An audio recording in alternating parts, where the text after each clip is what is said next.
اس لفظ سے میری زندگی کا ایک دلچسپ واقعہ متعلق ہے، وہ میں آپ کو سنا دوں۔ ہمارے ہاں جو انکار حدیث کا فتنہ اٹھا، اور اگرچہ پہلے کچھ اور لوگ تھے جنہوں نے اس کے لیے ابتدائی مواد تیار کیا ہے، اسلم جیراج پوری اور عبداللہ چکرالوی، یہ دو شخصیتیں تھیں، لیکن اس کو زیادہ شد و مت کے ساتھ اور شرح و بسط کے ساتھ اور بڑے ہی عمدہ انداز نگارش کے ساتھ یہ غلام احمد پرویز صاحب نے اسے عام کیا۔ وہ گویا کہ سمبل بن گئے اس فتنہ انکار حدیث کے۔ انہوں نے تصور یہ پیش کیا کہ صلاۃ کے معنی نماز جو ہے یہ ہے ہی نہیں۔ صلاۃ تو نظام کو کہتے ہیں، نظام ربوبیت کو کہتے ہیں، معاشرے کو کہتے ہیں۔ تو یہ انہوں نے تصور دیا ہے کہ یہ در حقیقت ہمارے زوال اور ہمارے قرآن مجید کی اصل تعلیمات سے بعد کا مظہر ہے کہ ہم نے صلاۃ کے معنی کر دیے نماز۔ تو ایک مرتبہ جب کہ میں MBBS کر کے ابھی گیا ہی تھا ساہیوال، وہاں ایک صاحب تھے جو میونسپل آفیسر تھے، انجینئر تھے، اور میونسپلٹی کا وہ سارا جو نقشے وغیرہ پاس کرنے کا کام ہے ان کے حوالے تھا۔ آدمی بہت شریف تھے، اس میں کوئی شک نہیں، لیکن کٹر پرویزی۔ اور اس سے میں در حقیقت اشارہ کر رہا ہوں کہ کتنے ہی لوگ ہمارے معاشرے میں بنیادی طور پر شریف، لیکن یہ کہ وہ مغالطے کے اندر مبتلا ہو جاتے ہیں۔ وہ بات جو ہے اس انداز میں کہی گئی ہے کہ وہ ان کے دل میں اتر گئی ہے۔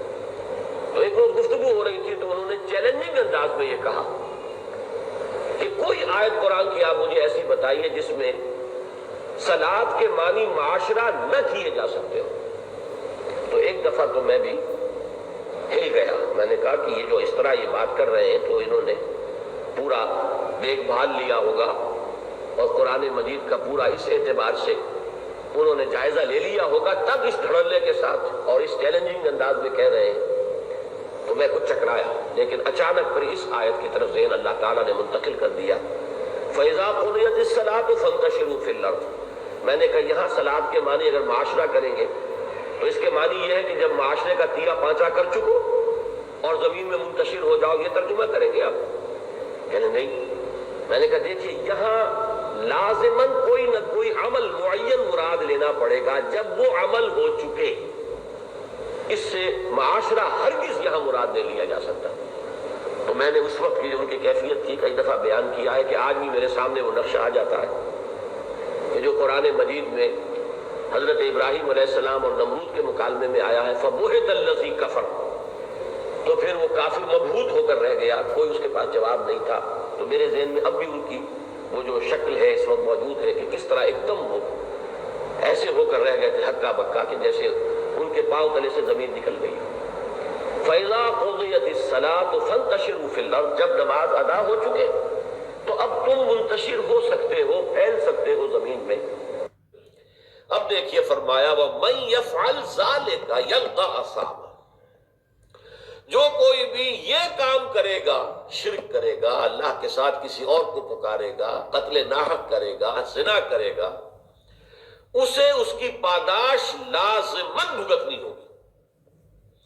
یہ گناہ از خود معاف نہیں ہوتے، ان کے لیے آگے آ جائے گا، توبہ کا دروازہ تو کھلا ہے، لیکن یہ خود بخود ظاہر نہیں ہوں گے، ختم نہیں ہوں گے۔ یلقا اسامہ، وہ اس کی پاداش، اسامہ اسم کا جو نتیجہ نکلنا چاہیے، اسم گناہ کو کہتے ہیں، یہ گناہ ہے تو ان گناہوں کی جو پاداش ہے وہ انہیں مل کر رہے گی۔ یضاعف لہ العذاب یوم القیامہ، قیامت کے دن اس کے لیے عذاب دگنا کر دیا جائے گا۔ یہ مقام جو ہے ان مقامات میں سے ہے کہ جہاں سے کچھ سراغ ملتا ہے عذاب قبر کا۔ ہمارے ہاں چونکہ صراحت کے ساتھ قرآن مجید میں عذاب قبر کا ذکر نہیں ہے، احادیث کے اندر ذکر ہے اور بڑی وضاحت کے ساتھ ذکر ہے، بڑی تفصیل کے ساتھ ذکر ہے اور بڑی مستند احادیث میں ذکر ہے۔ تو منکرین حدیث جو ہے وہ سہارا لیتے ہیں کہ قرآن میں تو کہیں ہے نہیں، ہم کیسے مانیں؟ اصل میں یہاں سے ثبوت ملتا ہے۔ دیکھیے یضاعف لہ العذاب یوم القیامہ، قیامت کے دن ان کے لیے عذاب دگنا کر دیا جائے گا۔ تو اس سے پہلے بھی کوئی نہ کوئی عذاب ہے کہ نہیں؟ عالم برزخ میں بھی عذاب ہے اور ثواب بھی ہے۔ حضور نے فرمایا صلی اللہ علیہ وسلم کہ قبر جو ہے کسی انسان کی، وہ یا جہنم کے گڑھوں میں سے ایک گڑھا ہے اور یا جنت کے باغیچوں میں سے ایک باغیچہ ہے۔ اب اس کی حقیقت کو ہم نہیں جان سکتے. دیکھیے نوٹ کر لیجیے اچھی طرح، پکے اصول کے طور پر گرا باندھ لیجیے.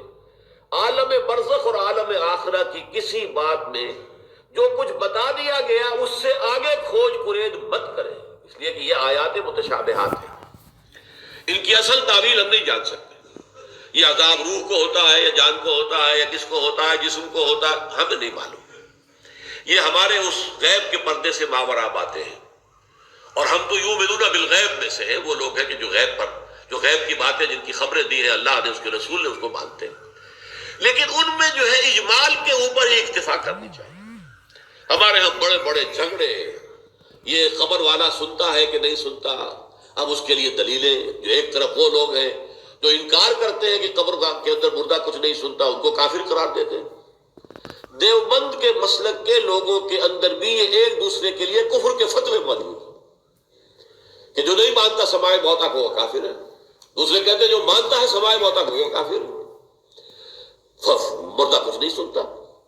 اب احادیث میں آتا ہے، احادیث میں تو یہ آتا ہے کہ جب دفن کر کے جاتے ہیں لوگ مردے کو تو وہ مردہ ان کے قدموں کی چاپ سنتا ہے کہ وہ جا رہے ہیں واپس.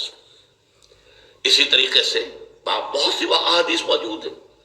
حضور کا تو خاص کشف کہ آپ نے دیکھا کہ مردوں کو اس وقت عذاب ہو رہا ہے یا کہ مردوں کا معاملہ یہ ہو رہا ہے. تو یہ ساری چیزیں ہیں، لیکن اس میں جو حل ہے وہ یہ ہے، جو چیز اجمالاً بتا دی گئی ہمیں، چاہے وہ عالم برزخ کی ہو. عالم برزخ بھی ہماری نگاہوں سے پوشیدہ ہے، ہمارے حواس خمسہ سے باہر ہے، اور عالم آخرہ بھی ہمارے حواس خمسہ